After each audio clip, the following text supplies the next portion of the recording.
Assalamualaikum warahmatullahi wabarakatuh. Bapak Ibu, sore ini saya akan menyampaikan materi tentang cash flow kuadran ya. Ini lanjutan dari materi kecerdasan finansial dasar. Ini saya ambilkan dari buku The Cash Flow Quadrant karya Robert T. Kiyosaki. Ada tiga pilihan Bapak Ibu dalam menjalani kehidupan ini. Laki-laki ini pilihan ya. Ada yang bekerja 2 sampai 5 tahun atau 10 sampai 15 tahun kemudian pensiun kaya atau makmur gitu ya. Pilihan yang kedua adalah bekerja mencari nafkah 30 sampai 40 tahun kemudian pensiun tanda tanya. Biasanya lebih kecil daripada waktu bekerja aktif. Dan yang ketiga adalah bekerja mencari nafkah sampai akhir hayat. Bisa di satu macam pekerjaan seperti saya dulu atau di berbagai macam pekerjaan, misalnya karyawan, kemudian wira swasta, kemudian jadi petani dan seterusnya. Nah, sekarang pilihannya adalah mana yang paling enak. Tentunya terserah ya, karena ini semua pilihan, tidak ada yang benar, tidak ada yang salah. Dan mana yang paling enak, monggo saja. Yang jelas saya baru tahu yang ada pilihan yang pertama itu ketika umur saya sudah 49 tahun dan saya segera mengambil pilihan itu. Sebelumnya saya tidak tahu, gitu ya. Setelah saya belajar, ternyata yang paling tidak enak sebenarnya yang nomor 3, nggak pernah bisa pensiun, gitu ya. Tapi bagi orang yang di nomor 2, itu nomor 3 itu enak, gitu ya. Karena mereka takut pensiun sehingga enak kalau bekerja bisa bekerja terus sampai akhir hayat. Ya. Jadi sekali lagi ini pilihan, tidak ada yang benar, tidak ada yang salah, semua tergantung kita sendiri. Nah, cara mendapat penghasilan ada 4 cara Bapak Ibu, ya seperti yang kemarin sudah saya sampaikan. Yang pertama adalah sebagai employee, ya. Ini biasanya kerjanya keras, tidak ada keamanan dalam pekerjaan dan tidak ada waktu. Yang kedua adalah self employed, itu profesional dan pengusaha mandiri, ya. Itu utangnya biasanya banyak Bapak Ibu dan tidak punya uang.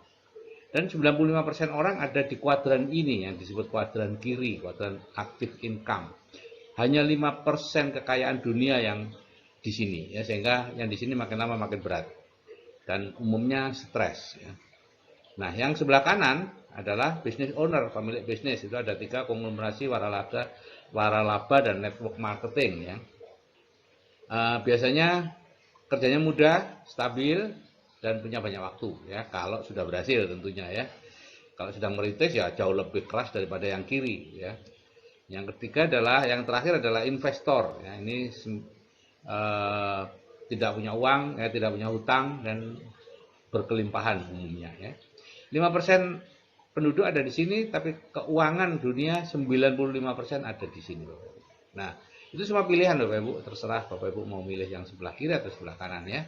Man Robert Kiyosaki memang menyarankan jangan terlalu lama di kiri, tapi segeralah pindah ke kanan kalau memang menginginkan bebas finansial dan waktu. Kalau enggak ya enggak masalah. Masing-masing kuadran itu beda karakter dan bahasanya Bapak Ibu ya. Pegawai misalnya itu bekerja kepada orang lain dan dia takut dipecat, takut membuat kesalahan, takut mengambil risiko, takut mencoba sesuatu ya. Itu ciri khas dari para pegawai ya. Dan self employed itu profesional seperti saya dulu, dokter, pengusaha mandiri ya, pelaku bisnis, pemilik restoran, pemilik toko, pemilik warung dan lain-lain. Itu tidak percaya bahwa orang lain bisa melakukan sebaik dia. Ya, dia menjaga sendiri warungnya, dia menjaga sendiri restorannya. Seperti saya dulu ya praktek sendiri gitu ya. Saya tidak bisa membiarkan bidan saya operasi misalnya atau menolong persalinan. Enggak. Kemudian di sini time is money. Kita betul-betul waktu adalah uang. Yang ketiga, business owner, pemilik bisnis itu biasanya kerjanya ringan ya, punya banyak waktu luang ya. Investor, uang bekerja untuk kita ya, berani mengambil risiko dan sabar menunggu hasil. Masing-masing kuadran beda karakter dan bahasa seperti tadi ya.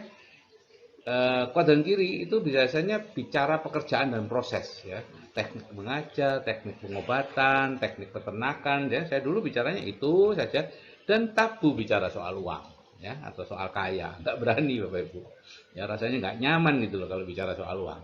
Akibatnya Pak, ya kita bekerja terus karena apa yang kita bicarakan itulah yang akan masuk ke pikiran bawah sadar kita dan akhirnya menuntun kita. Kalau kita bicara tentang bekerja, ya kita akan bekerja terus. Kalau kita bicara hasil, kita akan mendapatkan hasilnya. Ya. Nah, beda dengan yang di kuadran kanan, business owner dan investor, bicara cash flow, omset, cita-cita, harapan, visi, ya itu yang kita lakukan.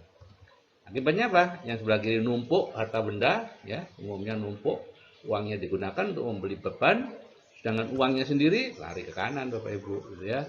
Di sebelah kanan banyak uangnya. Dan lucunya atau bukan lucunya ya, ya memang karena bawah sadarnya sudah seperti itu, nyaris tidak bisa nembus ini yang employee self employed jadi business owner dan investor dulu tidak bisa nembus. Kuadran kiri misalnya 95% orang berebut 5% uang. Pekerjaannya berat, hasilnya sedikit.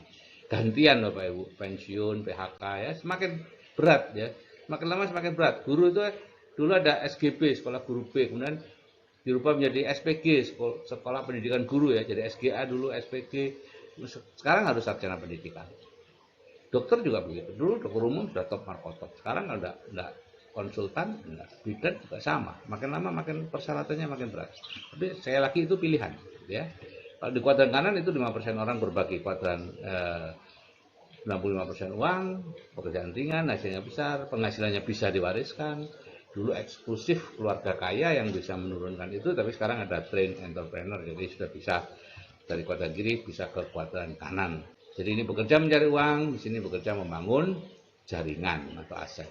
Nah, cara pindah kuadran, cara lama adalah dari employee ke self employed, menjadi pegawai misalnya, kemudian membuka toko ya, menjadi self employed atau buka bengkel atau buka restoran atau buka dan kalau dia bisa maka dibuat sistemnya sehingga jadilah business owner ya, yang bisnis yang bisa jalan sendiri. Dari situ baru jadi investor ya, itu usaha sendiri. Dan lama banget ya. Di samping lama juga kemungkinan keberhasilannya kecil banget.